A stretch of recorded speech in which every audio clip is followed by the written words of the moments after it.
तो शनि मार्गी हो रहे हैं 4 नवंबर को और इस सीरीज में हम लगातार बात कर रहे हैं अलग अलग राशियों के बारे में।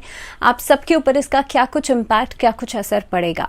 4 नवंबर को शनि मार्गी होंगे और 30 जून को फिर से अपनी चाल बदलेंगे, यानी कि नेक्स्ट ईयर चाल बदलेंगे।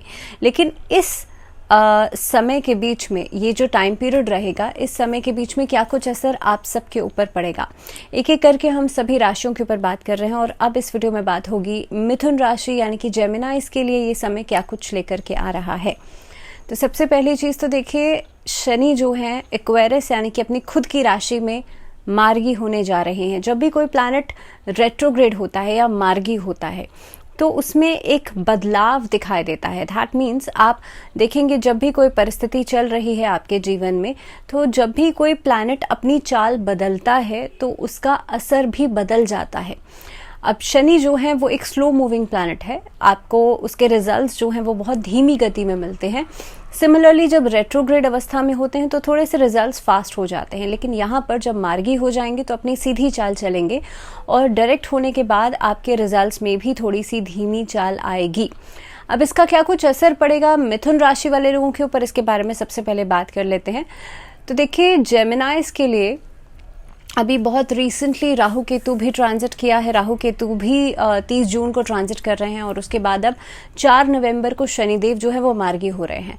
सबसे पहली बात तो ये है कि आपके 9th हाउस यानी कि आपके भाग्य स्थान में एक राशि बनती है जहां पर शनि बैठ करके मार्गी होंगे, और दूसरी राशि की जो शनि की राशि है वो आपके अष्टम भाव में है। अब कहीं ना कहीं पे जब शनि के इम्पैक्ट की हम बात करेंगे तो अष्टम भाव भी प्रभावित होगा क्योंकि उसकी राशि बैठी है वहां पे, और दूसरी बात नवम भाव, क्योंकि शनि वहां पर तो बैठे ही हैं तो नवम भाव तो जो आपका भाग्य स्थान है वो तो प्रभावित होगा ही होगा। अब यहाँ पर जब मार्गी हो जाएंगे तो एक दृष्टि जाएगी आपके धन भाव पर। धन भाव जो होता है खास तौर पे यहाँ से आपका इनकम सोर्सेज देखी जाते हैं, यहाँ पर आप कितनी तरक्की कर रहे हैं, कितना आपका एलिवेशन है, वो चीज़ें देखी जाती हैं।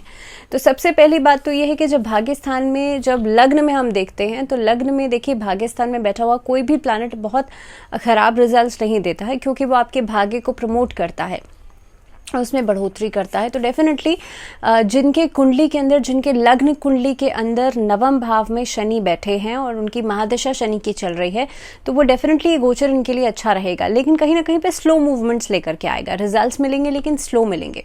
दूसरी बात, यहाँ पर जब शनि आएंगे तो आपने पुराने जो कार्मिक जितने भी आपने एफर्ट्स किए थे, जो आप काफ़ी लंबे समय से जिस काम के लिए मेहनत कर रहे थे, वहाँ से आपको सडन रिस्पॉन्सेज मिलना शुरू हो जाएंगे। लेकिन उसमें भी कहीं ना कहीं पे आपको ये चीज़ समझनी पड़ेगी कि यहाँ पर आपको किसी भी तरीके की शॉर्टकट्स नहीं अपनाने हैं। आप सीधे तरीके से चलेंगे तो डेफिनेटली आपको बहुत बढ़िया रिजल्ट्स मिलेंगे, लेकिन अगर आप शॉर्टकट्स अपनाएंगे, अगर आप थोड़ी सी भी हेरफेर करेंगे तो यहाँ पर आपके जो जहाँ पर आपको प्रॉफिट मिलने वाला होगा वो चीज़ें कट ऑफ हो जाएंगे।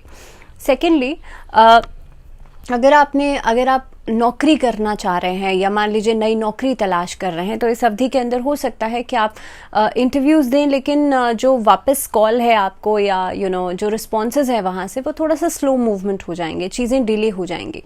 सेकेंडली, आपने किसी नए व्यवसाय के लिए शुरुआत करना चाह रहे हैं, वहाँ पर भी आप शुरू कर लेंगे, सेटअप लगा लेंगे, इन्वेस्टमेंट कर लेंगे, लेकिन उसके बाद रिस्पॉन्सेज मिलना आपको 1-1.5 महीने बाद मिलना शुरू होंगे। So this is the kind of time period you can see after Shani के डायरेक्ट होने के बाद। दूसरी बात, शनि यहाँ पर बैठ करके आपके 11वें भाव को देख रहे हैं तीसरी दृष्टि से, और इस हिसाब से अगर देखा जाए तो क्योंकि 11वां भाव एलिवेशन का होता है, कितनी आप तरक्की करेंगे आपके जीवन में, how much profits you are actually gaining at this point of time, ये सब चीज़ें आपके 11th हाउस से देखी जाती हैं।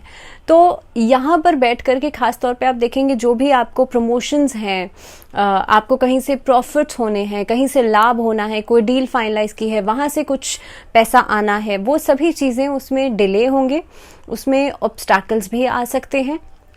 दूसरी बात, क्योंकि देखिए बहुत अभी हाल फिलहाल में ही, क्योंकि 30 अक्टूबर में राहु केतु भी ट्रांजिट करेंगे, हालांकि जुपिटर इस अवधि में आपको इंडिविजुअल रिजल्ट्स देना शुरू करेंगे, लेकिन कहीं ना कहीं पे बिकॉज ऑफ सैटर्न ऑब्स्टैकल्स लेकर के ज़रूर आएंगे। दूसरी चीज़, यहाँ पर एक दृष्टि आपके पराक्रम भाव पर पड़ती है, जो आपके सिबलिंग्स का हाउस भी है, जो धन भाव भी है, जहाँ से आपने आपकी सेविंग्स की है। इनफैक्ट आपके जो फूड पैटर्न, आपके जो ईटिंग पैटर्न्स हैं वो यहीं से देखे जाते हैं।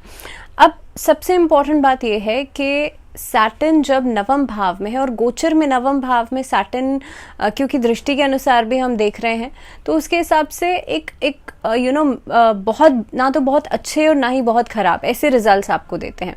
सो सैटर्न नवम भाव में बैठ करके एक दृष्टि आपके पराक्रम भाव पर देंगे, और यहाँ पर आप किसी भी काम को करने के लिए जो आपकी टेंडेंसी है, जो रिस्क लेने वाली टेंडेंसी है, उसमें थोड़ी सी कमी आप लोग देखेंगे। यहाँ पर पराक्रम में कमी आ सकती है। किसी भी काम की शुरुआत करने में आप, हो सकता है अगर सोल प्रोप्राइटरशिप करके आप कोई नया व्यापार शुरू करने के बारे में सोच रहे हैं, उसके लिहाज से थोड़ा सा पीछे हटेंगे। आप इंडिपेंडेंटली किसी काम करने के लिए हेजिटेट करेंगे। सेकेंडली, लोगों के साथ जो एक वाद विवाद है उसको बहुत लंबा नहीं बढ़ाइएगा, क्योंकि यहाँ पर चीज़ें आपके चरित्र के ऊपर, आपके कैरेक्टर के ऊपर इम्पैक्ट कर सकती हैं। So whether if you are doing a job, या आप कोई बिजनेस कर रहे हैं, लोगों के साथ डील्स करते हैं, पब्लिक डीलिंग्स का काम है, सो बेहतर यही होगा कि आप पहली बात तो अपने आप को वाद विवाद से दूरी बनाए रखें। दूसरी बात, खुद को किसी ऐसे चीज़ों में इन्वॉल्व नहीं करें जहाँ पर कि सही गलत वाला एक पैटर्न है वो फिक्स किया जा रहा हो। जो लोग लॉ से जुड़े हुए हैं उन लोगों को भी कोशिश करनी चाहिए, आपको किसी भी छोटे प्रॉफिट के लिए ऐसी चीज़ों का साथ नहीं देना चाहिए जो कि टेक्निकली और आइडली ठीक नहीं है, जो आपके प्रिंसिपल्स जिसको सपोर्ट नहीं करते हैं। सेकेंडली, अब यहाँ पर पैसा कमाने का जो इनकम सोर्स वाला पैटर्न है ये काफ़ी हद तक बढ़ेगा, लेकिन वहाँ से प्रॉफिट्स आपको कुछ समय बाद दिखाई देंगे। संतान की तरफ से जो सुख है वो आपको मिलेगा, लेकिन कहीं ना कहीं पे बीच में उनकी चिंताएं, उनकी जो आगे फ्यूचर को लेकर के एक प्लानिंग है वो आपको परेशान कर सकती है। इस अवधि के अंदर जो लोग शादी विवाह के बारे में सोच रहे हैं उसमें भी थोड़े से डिलेज आते हुए नजर आते हैं।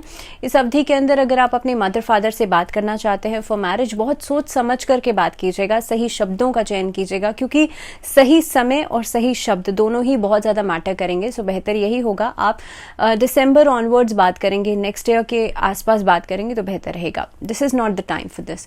दूसरी बात, इस अवधि के अंदर हालांकि जिन लोगों की लव मैरिजेस होनी है उनके बीच में कहीं ना कहीं पे क्वारल्स आते हुए नजर आते हैं, उनके बीच में कुछ ऐसी मिसअंडरस्टैंडिंग्स हो सकती हैं जिसकी वजह से आप सोचेंगे for a time being you can think that इस रिलेशनशिप को ही हम खत्म कर देते हैं।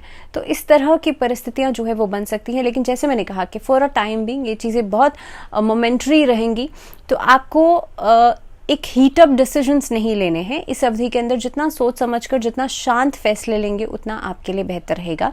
एजुकेशन के लिहाज से ये समय आपके लिए अच्छा रहेगा, लेकिन हार्डवर्क ज़्यादा करवाएगा, मेहनत ज़्यादा करवाएगा, फोकस्ड रहना बहुत इंपॉर्टेंट रहेगा। और इस अवधि के अंदर what I can say is कि खासतौर पे मिथुन राशि वाले लोग बहुत फ्रीक्वेंटली डिसीजंस नहीं लीजिएगा, बहुत सोच समझ कर फैसले लीजिएगा।